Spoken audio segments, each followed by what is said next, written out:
Om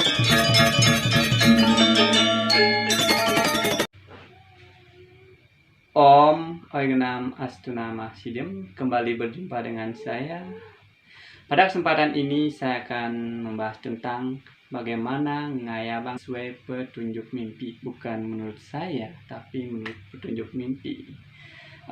Di masyarakat kita lihat beragam cara gerakan tangan yang dilakukan oleh masyarakat. Ada yang ke samping, ada yang ke atas. Misalnya yang ke samping itu orang mengayabannya seperti ini, misalnya pengaturan canangnya seperti ini. Nah, kemudian ada yang gerakannya ke sini, ke samping ke ini. Kemudian ada yang gerakannya ke atas seperti ini. Nah, jadi tidak ada keseragaman dalam masyarakat bagaimana gerakan tangan itu sendiri. Nah, gerakan tangan ketika ngayabang ini, saya pernah bermimpi tentang hal ini. Kisah mimpinya sebagai berikut. Saya ceritanya berada di sebuah taman istana, sedang duduk di seputaran tangga-tangga istana itu. Di dalam istana, saya melihat ada pertarungan duel. Usahannya seperti seorang raja bali kuno mereka bertempur. Lalu, yang menang pergi. Saya merasa takut melihatnya. Kemudian saya merasa itu cuma adegan drama, hanya sandiwara layaknya film laga, sehingga kemudian saya merasa lega. Tak lama kemudian, dari luar istana datanglah seorang Sulinggih. Sepertinya Sulinggih itu baru habis bepergian dari luar daerah. Nah, beliau itu wajahnya itu berjenggot putih sampai menyentuh dada. Bapak saya lalu menyambutnya. Om Swastiastu, Ratu Begawan, ujar bapak saya. Om Swastiastu, jawab sang Sulinggih itu sambil melirik saya. Lalu saya memberi salam hormat dan merundukkan diri. Agak merunduk begitu. Lalu saya mengatakan, Om Swastiastu. Beliau tersenyum. Oh, ternyata beliau, gumamku dalam hati.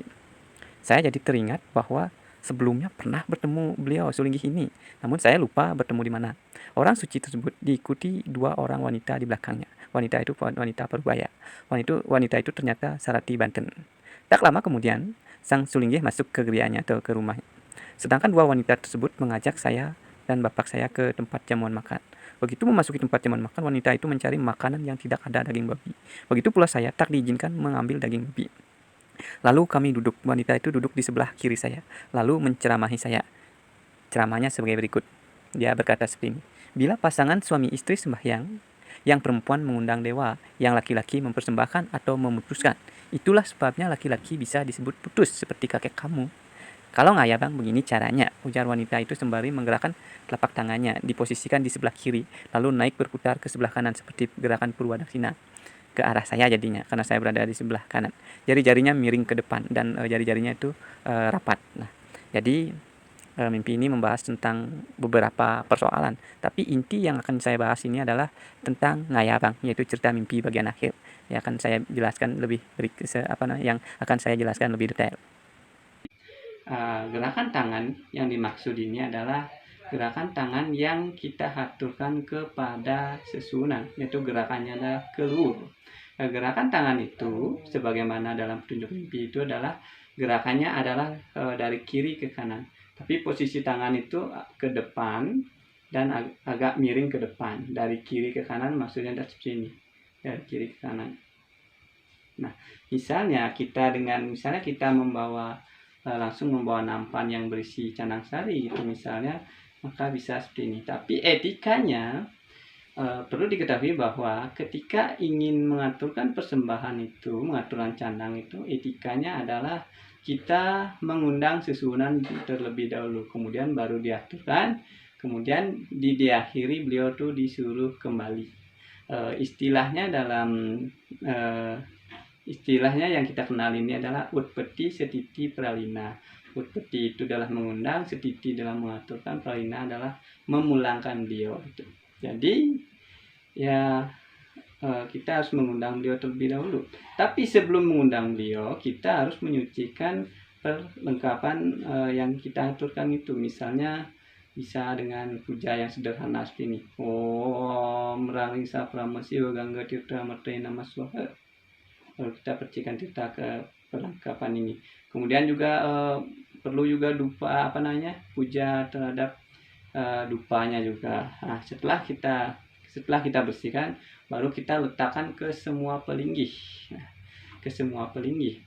Setelah itu baru kita aturkan satu persatu dengan ngayabang. Ngayabang ini seperti yang saya sampaikan dari tadi adalah gerakannya adalah dari kiri ke kanan. Jadi gerakannya adalah seperti ini. Nah, tapi kita seperti yang saya jelaskan tadi bahwa kita harus mengundang dewata terlebih dahulu. Maka kita misalnya kita lakukan seperti ini. Singgih pakulun sang yang paramesti guru. Susunan titiang sareng sami saha paduka betara kawitan. Kairing dening sana putunira pada widyadari saha dewa hyang makasami. Dadang hiun paduka betara tembudon saking sunyandara saduaning titiang jaging res titi bakti ring hiun paduka betara. Merangit. Nah, itu misalnya.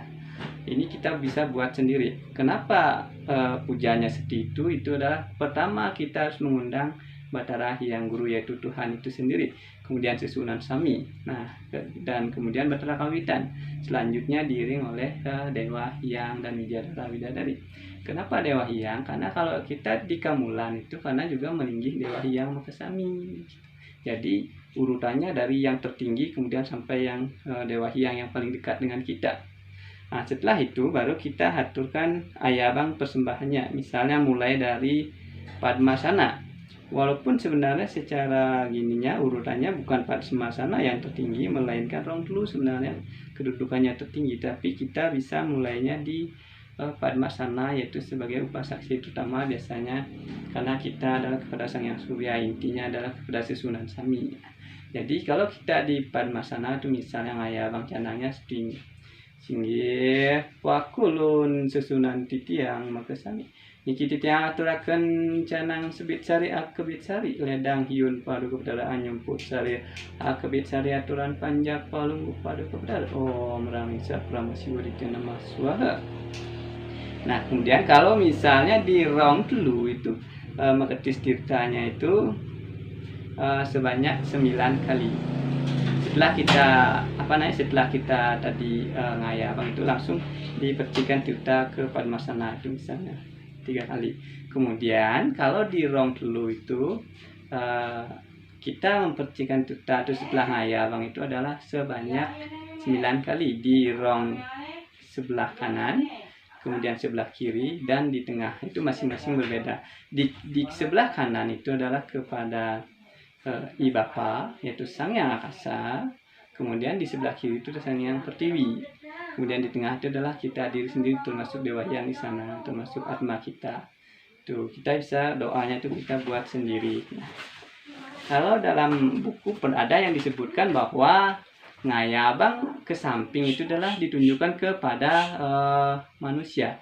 Misalnya Bantenotonan, Presita Dumangala ke manusia, gerakannya adalah seperti ini. Nah, mungkin yang banyak dilakukan di masyarakat itu adalah gerakan ke samping itu adalah gerakan untuk orang, artinya untuk seseorang, banten yang ditunjukkan kepada manusia. Nah, tapi kalau misalnya persembahan itu ditunjuk, misalnya saiban itu ditunjukkan kepada buta, gerakannya adalah menghadap ke bawah, telapak tangan kita menghadap ke bawah, misalnya gini. Untuk sangkala bucari sang buta bucari sang durga bucari kita dah sajinta, baru dipercikan 3 kali itu misalnya. Nah, jadi kesimpulannya bahwa gerakan tangan yang benar itu adalah terutama yang untuk susunan sesuai petunjuk mimpi saya itu adalah bahwa gerakannya adalah agak miring ke depan, kemudian perputarannya itu adalah dari kiri ke kanan seperti ini. Nah, itu. Jadi semoga ini bisa dipahami dan bisa banyak orang yang melakukannya seperti itu. Demikian yang saya bisa sampaikan, semoga bermanfaat. Om Santi Santi Santi.